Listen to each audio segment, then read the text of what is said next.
ভুতুড়ে বটগাছের দুষ্টু ভূত। এক গ্রামে একটা বিশাল পুরনো বটগাছ ছিল।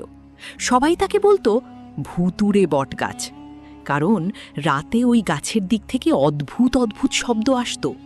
হু হা হা হা। গ্রামের লোকজন খুব ভয় পেত, কেউ সন্ধ্যার পর ওইদিকে যেত না। কিন্তু গ্রামের একটা দুষ্টু ছেলে ছিল, তার নাম টুকাই। টুকাই একদম ভয় পায় না। সে ভাবল, দেখি তো আসলেই ভূত আছে নাকি। এক রাতে টুকাই চুপি চুপি বটগাছের নিচে গেল। হঠাৎ গাছটা কেঁপে উঠল। কে এলে আমার এলাকায়? ভূত।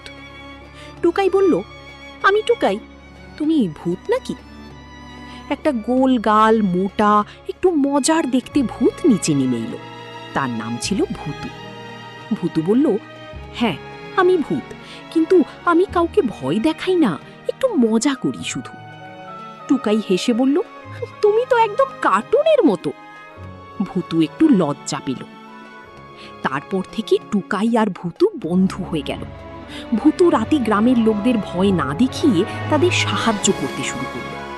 কারো গরু হারালে খুঁজে দিত, কারো হাঁড়ি পড়ে গেলে তুলে দিত, ছোট বাচ্চাদের ঘুম পাড়ানোর জন্য গান গাইত, মিউজিক। একদিন গ্রামের লোকজন বুঝতে পারল, এই ভূত আসলে খারাপ না, খুব ভালো।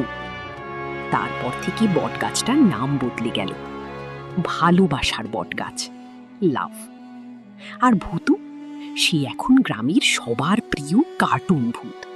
ভূত, ঘোস্ট, ফান, হাসি, স্মাইল।